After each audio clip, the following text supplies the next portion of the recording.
नमस्कार, मैं रूपा रजक सदीनामा की ओर से आ गई हूँ लेकर दिनांक 28 फरवरी 2024 का संपादकीय लेकर, जिसका शीर्षक है लीक और फिर लीकेज, जिसे लिखा है हमारे सह संपादक राकेश अचल जी ने।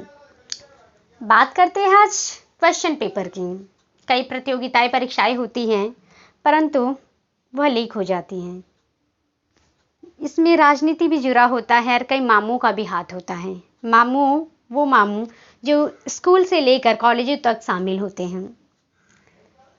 हमारा विषय आज का इसी पर आधारित है और जानते हैं इस विषय में आगे क्या कहते हैं हमारे संपादक महोदय। आप सरकार को एक इंजन से चलाए या दो इंजनों से, आप में इतनी ताकत नहीं है कि वे भ्रष्टाचार और बेईमानी को रोक सकें। उत्तर प्रदेश की योगी आदित्यनाथ की सरकार भी इसका अपवाद नहीं है। उत्तर प्रदेश में तमाम प्रतियोगी परीक्षाओं के प्रश्न पत्रों की गोपनीयता का उजागर करना ज्वलंत उदाहरण है। हाल की पुलिस भर्ती प्रतियोगिता के प्रश्न पत्रों की गोपनीयता ने तो अब तक के पिछले सभी मामलों को पीछे छोड़ दिया। अब खुद सरकार संदेह के दायरे में है। सरयू में अयोध्या में राम मंदिर बनाना और सरयू के तट पर असंख्य दीपक जलाकर कीर्तिमान बनाना शायद आसान है, लेकिन किसी प्रतियोगी प्रश्न पत्रों को गोपनीयता बचाए रखना बहुत कठिन। पुलिस और प्रशासन की तमाम मुस्तैदी के बाद भी प्रश्न पत्रों की गोपनीयता का हरण करने वाले अपना काम कर गुजरते हैं। आखिर में होता क्या है? केवल परीक्षा निरस्त होती है और कोई भी गिरोह पकड़ा नहीं जाता। आ भी जाए तो उसे सजा नहीं मिल पाती जो भविष्य के लिए नजीर बन पाए और प्रश्न पत्रों की गोपनीयता को भंग करने से रोक पाए। हाल की पुलिस भर्ती परीक्षा के प्रश्न पत्रों की गोपनीयता के मामले में भले ही सरकार ने 391 लोगों की धरपकड़ की है, लेकिन इससे उन लाखों लोगों के साथ न्याय तो नहीं हो सकता जिनकी उम्मीदों पर पानी फिर गया है। आपको यह याद होगा कि पुलिस के सिपाही में 60,000 से अधिक पदों के लिए 17 व 18 फरवरी को राज्य के सभी 75 जिलों में परीक्षा आयोजित की गई थी, जिसमें करीब 48 लाख अभ्यर्थी शामिल हुए थे। पुलिस भर्ती परीक्षा का प्रश्न पत्र कथित तौर पर लीक होने के विरोध में प्रतियोगी छात्रों ने प्रदर्शन किया था, जिसके बाद यह पेपर रद्द हो गया। प्रश्न पत्रों की गोपनीयता बनाए रखने के लिए उन्हें सरकार के सबसे बदनाम पुलिस थानों में रखा जाता है, लेकिन मजे की बात यह है कि इन बदनाम थानों में से आज तक प्रश्न पत्र लीक नहीं हुआ है। प्रशासन के लोग इसमें शामिल नहीं होते। प्रश्न पत्रों की गोपनीयता भंग करने वाले दूसरे ही लोग होते हैं। ये केवल उत्तर प्रदेश में ही नहीं होते, बल्कि हर प्रदेश में होते हैं। मध्य प्रदेश, राजस्थान, बिहार सब जगह पाए जाते हैं। पिछले साल राजस्थान में हुए विधानसभा चुनाव में मुख्यमंत्री जी ने राजस्थान में प्रतियोगी परीक्षाओं की गोपनीयता के मामले को चुनावी मुद्दा बनाया था, लेकिन अब उत्तर प्रदेश में इसी मामलों को लेकर गुड़ खाकर बैठे हैं ये लोग। उनकी मजबूरी है। उत्तर प्रदेश में उनकी अपनी पार्टी की सरकार है।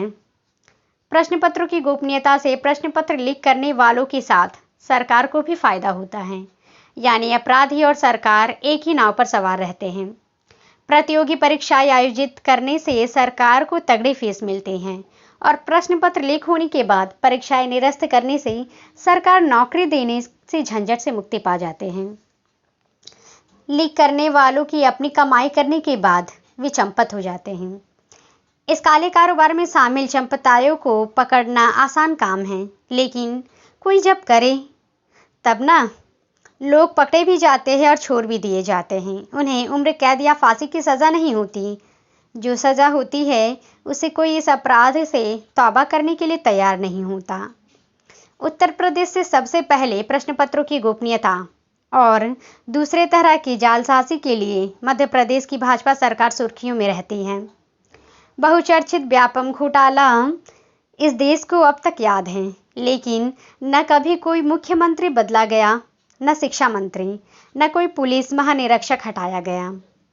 इसलिए ये धंधा आज भी तंदुरुस्त चल रहा है।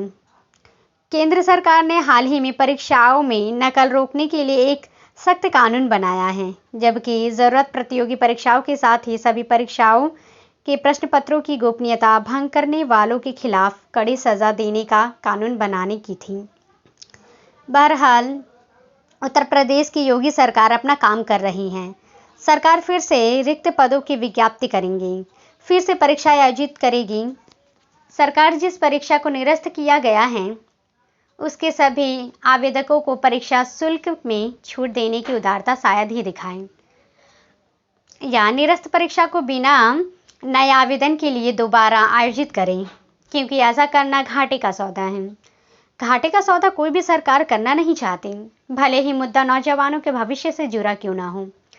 प्रश्न पत्र लीक करना ही अकेला अपराध नहीं है, इसके साथ जुड़े सभी मुन्ना भाइयों का भी धंधा जुड़ा होता है। ये मुन्ना भाई है स्कूलों की परीक्षाओं से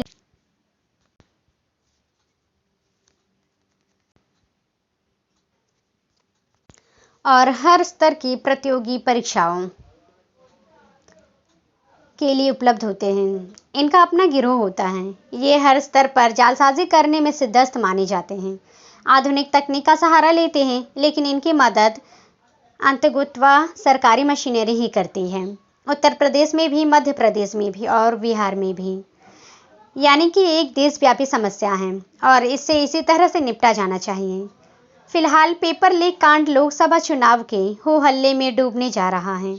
इस मामले में अपराधियों की धरपकड़ भी बंद हो जाएगी और उनके खिलाफ मजबूत अभियोजन की तैयारी भी बंद कर दी जाएगी।